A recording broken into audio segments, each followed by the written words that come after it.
Hey there, my awesome YouTube family.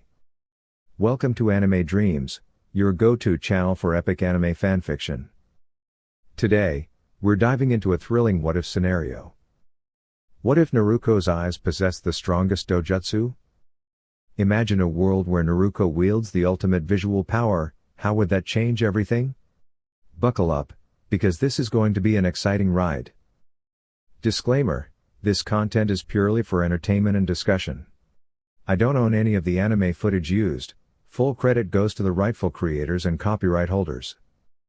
Now, let's jump right into it. A child of wind and waves, destined for change. A child born from the harmony of wind and the strength of waves.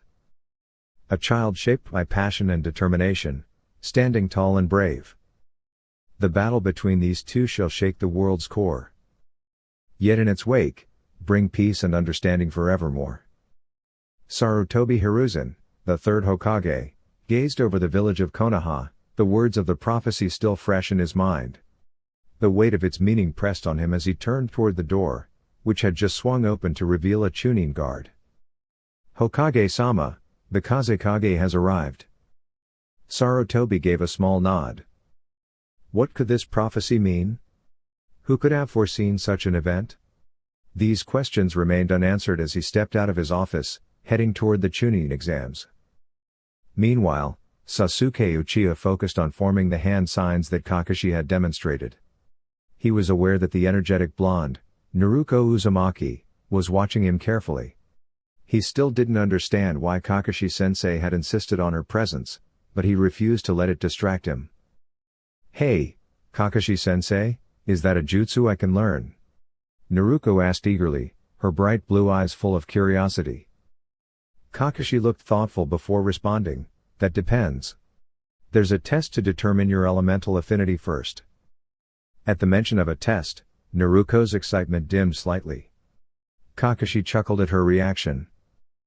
"Don't worry, it's not a written test," he reassured her, pulling out several slips of special chakra paper. "All you need to do is channel your chakra into this, and it will reveal your elemental nature." Her enthusiasm returned instantly as she accepted the paper. Sasuke observed, recalling his own results, lightning and fire affinities. No way she can have something better than that, he thought. However, the moment Naruko channeled her chakra, something astonishing happened. The paper first crumpled, then became damp, then split in half, and finally ignited. Kakashi's visible eye widened. "Try that again," he instructed, handing her another slip.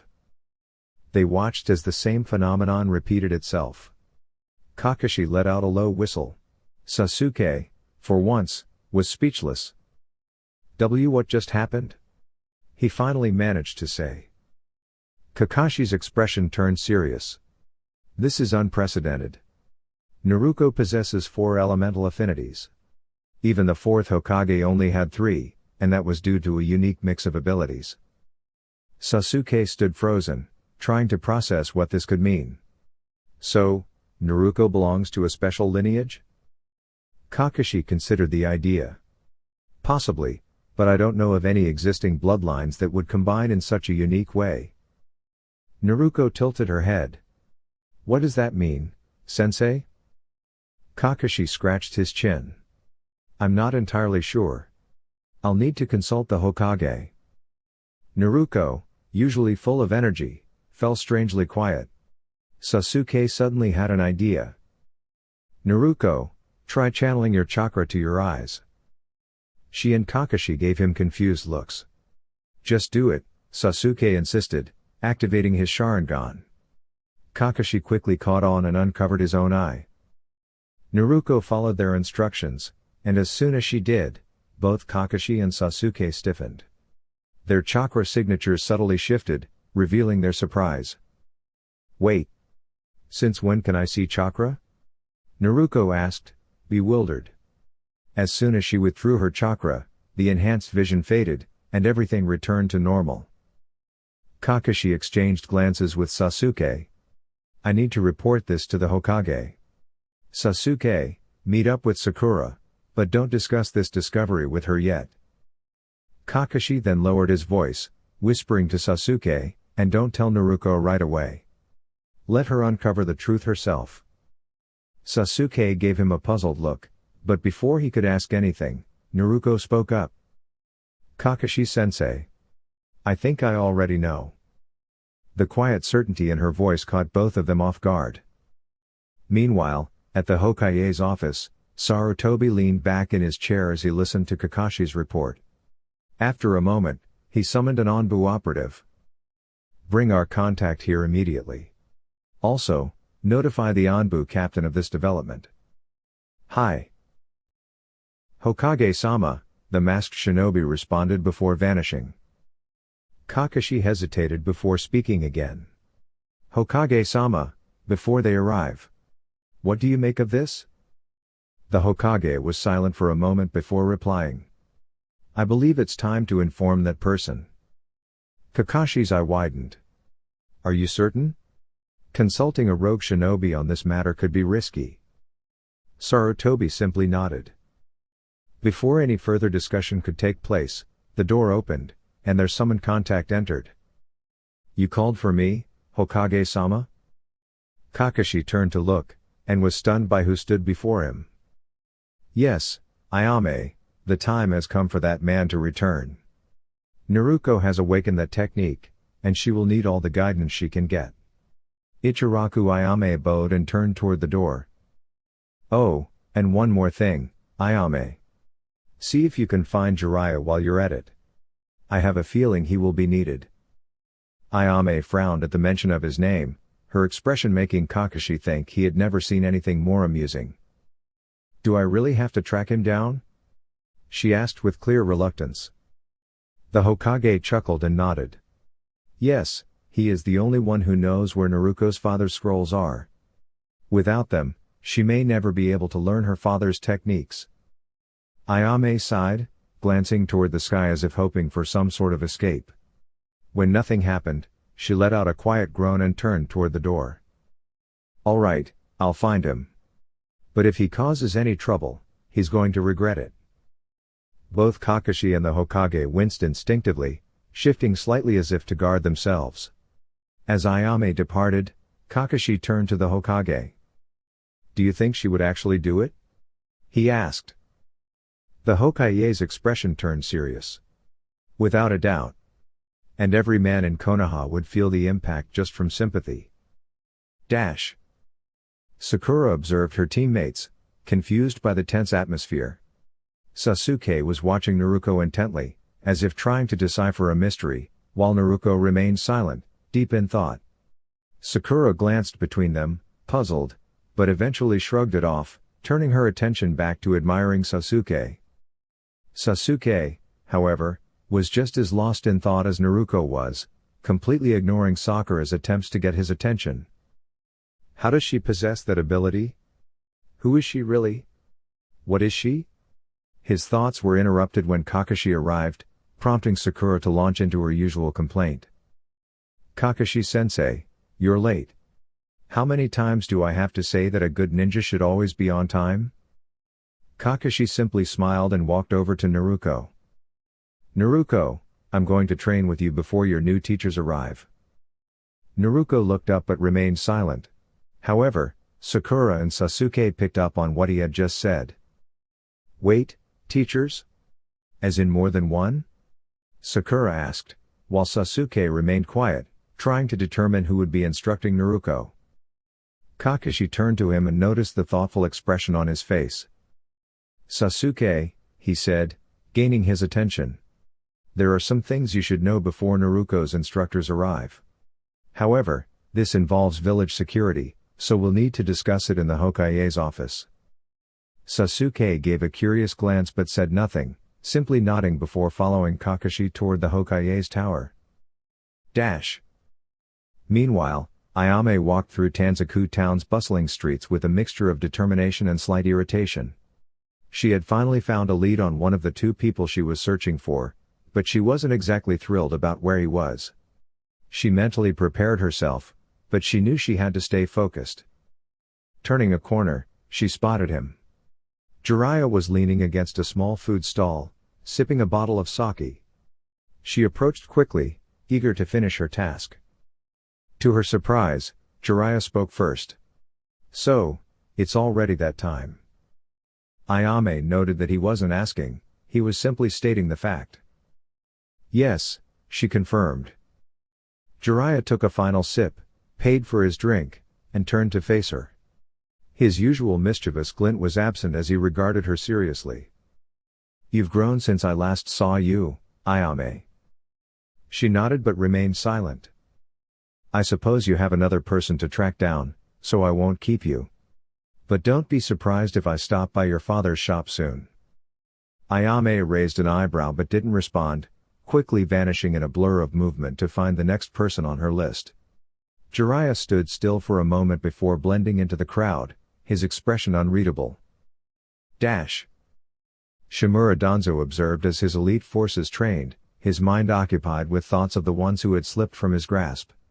He knew far more than most suspected, but he had long accepted that the two individuals he had once sought were now beyond his reach. "You were always one step ahead, weren't you?" he thought, clenching his fist. His attention turned to a report sitting on his desk, an update from his operatives monitoring the targets he had once pursued. Target 1 was taken to the Hokage's office. Could not follow without risk of detection. Unable to eavesdrop due to silencing jutsu. Target 2 displaying unusual behavior. When questioned by friends, refused to disclose what was troubling her. Possible factors include recent revelation or self-reflection. Further observation required. Danzo placed the report back on his desk, deep in thought. Why would Sarutobi call the Uchiha to his office? And why is Naruko behaving so differently? The more he analyzed the situation, the clearer it became, he would have to proceed with extreme caution. Far away, Uchiha Itachi stood on a ridge, watching the sun dip below the horizon. A strange feeling had been nagging at him all morning, as if something was trying to warn him. Behind him, Hoshige Kisame emerged from the woods, glancing toward Konoha with an odd expression. "What is it?" Itachi asked. Kisame sniffed the air before replying, "Leaf ninja approaching. Smells like ramen." Itachi raised an eyebrow. Kisame was known for his quirks, but smelling ramen on a ninja? That was a new one. Kisame noticed his skepticism. "No, really. The ninja smells like ramen." Before Itachi could respond, the supposed ninja landed in front of them. His eyebrows shot up in surprise. "What?"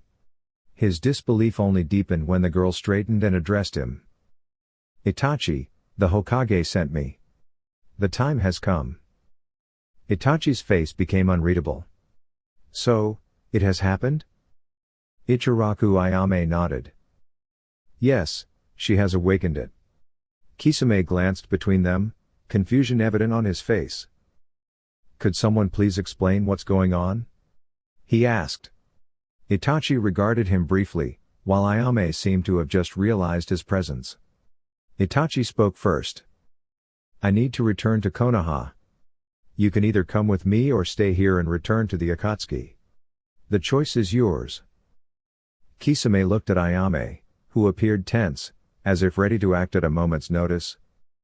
"I think I'll stick with you. Besides, things have been getting a bit dull with the Akatsuki anyway," Kisame said with a small shrug. Itachi let out a quiet breath and took one last glance at the sunset. "Let's go." Ayame gave a firm nod before taking off in the direction of Konoha. Itachi hesitated for a brief moment. "So, Namikaze Naruko has finally awakened her Sharingan," he murmured. Sasuke entered the Hokage's office, his sharp eyes scanning the familiar space. No matter how many times he had been there, something always caught his attention. Today was no different. As his gaze moved across the portraits of the past Hokage, he noticed that the most recent one seemed oddly familiar. "Sasuke, do you know why I called you here?" Sasuke turned his attention to the third Hokage, his expression neutral. "No, sir, I don't," he responded. Sarutobi glanced at Kakashi, their gazes meeting for a brief moment before he returned his focus to Sasuke. I have summoned you because certain circumstances require that I share confidential information with you. However, what I am about to tell you must not leave this room. Do you understand? Sasuke's eyes narrowed slightly at the serious expression on the Hokage's face. I understand, he replied. Sarutobi took a slow puff from his pipe before speaking again. With the awakening of Naruko's Sharingan, it has become necessary to reveal the truth behind the Uchiha incident, as well as the significance of Naruko's legacy. Sasuke could only stare at the elder Hokage, absorbing the weight of his words. What do you mean? He asked cautiously. Itachi was given an order to eliminate the Uchiha, by the village council, Sarutobi revealed. Sasuke's eyes widened, his mind racing to process the revelation. The Uchiha were planning to overthrow the leadership of Konoha. Had they succeeded, the entire village would have been in peril. Sasuke was silent. The pieces of that fateful night, the unanswered questions that had haunted him for so long, suddenly fell into place. So, Itachi wasn't the villain? He asked hesitantly. Correct. He was following orders to protect the village. In truth, he should have been honored for his sacrifice, but instead, he was forced to bear the burden of exile. Sasuke frowned, sensing that there was still more to the story. And how does this connect to Naruko's Sharingan? The Hokage remained silent for a moment before finally answering. Itachi is returning. Naruko stood at the edge of Training Ground 7, her eyes closed. To any passerby, she seemed completely still, but to Haruno Sakura, it was as if she were frozen in time. Naruko, are you asleep? Sakura tapped her forehead with a finger, but there was no response. Growing impatient, she gave Naruko a light slap on the cheek. Ouch, Sakura-chan. What was that for? Naruko rubbed her face, looking both surprised and confused. You've been standing there like a statue for nearly 10 minutes. What's going on with you? Sakura asked, frowning. Naruko straightened up, dusted off her clothes, and glanced at her. It's nothing. I'm fine. Sakura studied her carefully. This wasn't the cheerful, energetic Naruko she was used to. She watched as her teammate turned and walked away, hands tucked into her pockets. Something's definitely up. Oh well, maybe she just didn't get her ramen today. With that, Sakura's mind quickly wandered elsewhere. I wonder what the Hokage had to tell Sasuke-kun. Probably praising him for being a genius. Meanwhile, Naruko was too deep in thought to notice Sakura's excitement. She was focused on the strange and shocking truth she had just discovered. How in the world do I have the Sharingan? Could my mother have been an Uchiha? But if that were true, why would I have been left out of the clan's history? None of this makes any sense. She ran through countless possibilities, but each one left her with more questions than answers. Elsewhere, Jiraiya stood at the edge of Konoha, looking at the towering village walls. He had hurried back as quickly as possible to check on his goddaughter.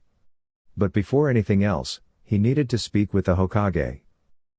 Making his way through the bustling streets, he ignored the usual distractions and walked straight toward the Hokage's office. His expression was serious, and an uneasy feeling settled in his gut. The closer he got, the stronger the sense of urgency became. Soon, he broke into a run. Inside the Hokage's office, Sasuke was silent as he absorbed the weight of what had just been revealed to him. The Hokage and Kakashi waited, allowing him time to process it all.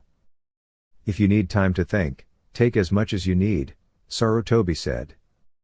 Sasuke shook his head. No. When is he getting here? The Hokage was quiet for a moment before replying, Sasuke, if you still plan to challenge Itachi, at least wait until he has finished training Naruko. Sasuke's eyes widened. What? He's going to train her? Kakashi, who had been calmly observing, raised an eyebrow at the boy's reaction. Yes, the Hokage confirmed. Sasuke processed this for a moment before another question surfaced. Is Naruko related to the Uchiha somehow? I've been trying to figure out how she awakened the Sharingan, But nothing adds up. For that answer, Naruko needs to be present. The Hokage turned to Kakashi. Can you bring her here? Kakashi nodded and vanished in an instant. A knock at the door followed shortly after. Sarutobi frowned slightly as he sensed the presence outside, but then his expression softened into a smile. Come in already, you never used to knock before, he called out. The door opened to reveal Jiraiya, his face unusually serious. I got here as soon as I could, sensei, Jiraiya said. I also tried to find Tsunade, but I had no luck. The Hokage waved off the concern. We can deal with that later. There are more pressing matters right now. Do you know where they are? Jiraiya nodded but then glanced at Sasuke. Does he know? Hiruzen gave a slight nod. Not everything yet, but he witnessed Naruko awakening the Sharingan. With Itachi returning, I felt it was time he learned the truth. Jiraiya grunted in acknowledgement and took a seat to the side. Just then, a puff of smoke signaled Kakashi's return, Naruko standing beside him. The Hokage took a deep breath, preparing to reveal one of the village's most closely guarded secrets. However, before he could begin, another puff of smoke filled the room. Hokage-sama, Ayame's voice rang out. I found her. And an unexpected guest. Do you mind if I turn him into sushi? At her words, one of the taller figures in the room visibly paled. Hey, I said I was sorry about that. Hiruzen chuckled as Kisame tried to make amends with the young Ichiraku cook. Itachi observed the scene with mild interest, a small smile hinting that he found Kisame's predicament amusing. His gaze drifted across the room until it landed on three familiar figures standing to the side. Sasuke appeared deep in thought, likely trying to process his emotions about Itachi's presence. Kakashi offered a casual wave, while Naruko looked completely puzzled, a reaction that didn't surprise the former Konoha shinobi in the slightest. Hokage-sama, Uchiha Itachi reporting as requested. The third Hokage gave a nod and gestured toward a set of chairs near Jiraiya. Itachi took a seat, with Kisame following closely behind. Ayame prepared to leave, but she paused as the Hokage cleared his throat. Ayame, you may want to stay. This concerns the young one you and your father have been looking after for me. She nodded and took a seat beside Itachi. Sarutobi took a deep breath before activating a silencing jutsu around the room. As many of you are aware, the fourth Hokage was the one who confronted and sealed the Kyuubi no Yoko 13 years ago. However, most assume that the fourth had no direct successor. That belief, while understandable, is incorrect. The fourth Hokage had many secrets, his own family being one of them. His wife, Uzumaki Kushina, came from Uzushio Gakure and was the previous host of the Kyuubi before Naruko. But while Kushina's heritage is remarkable, it is the fourth Hokage's lineage that holds even greater significance. Minato Namikaze was the result of a unique union between the Namikaze and Uchiha clans. Beyond his incredible genius, his ancestry made him part of a rare lineage, one that proved to be extraordinarily gifted. The revelation left nearly everyone in the room stunned, though Itachi and Jiraiya remained composed. Sasuke, however, couldn't contain his reaction. Then, is that why Naruko has the Sharingan? He asked, eyes wide with disbelief. Sarutobi turned his gaze toward Naruko before responding. Yes.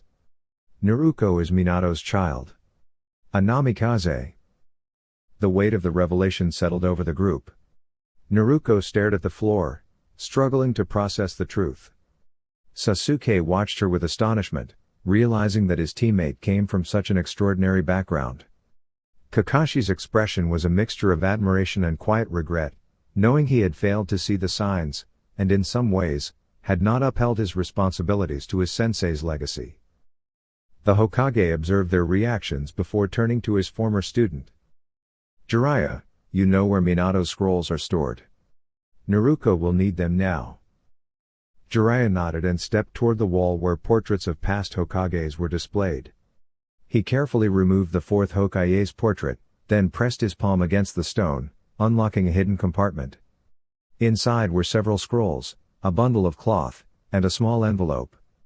Blowing off a layer of dust, Jiraiya retrieved the items and handed them to Naruko, who accepted them in a daze. "I suggest reading the letter first," he advised gently. Naruko gave a small nod in response. Hiruzen observed Naruko's expression with concern. "Naruko, if you wish, you may review these in private." She nodded slightly, and the Hokage gestured for everyone to leave. Itachi was the last to step out, pausing at the doorway. His voice was calm yet sincere as he addressed her. "Naruko, do not resent your father for the decision he made. He did not ask this of anyone else because he could never expect another parent to make such a sacrifice. He had no choice, and it was one of the hardest decisions of his life. But know this, he loved you deeply. Even though he only held you for a short time, he cherished you more than anything. And your mother did as well. They both wished they could have watched you grow, to see you become strong. Never doubt that you were loved." With those words, he quietly closed the door behind him. Though he had left, he could still hear the soft sounds of Naruko's emotions spilling over as she processed the truth about her past. My dear viewers, that wraps up our very first segment. Thank you for joining us on this journey. This is just the beginning. Stay tuned for more exciting content coming your way soon. Until next time. Anime Dream.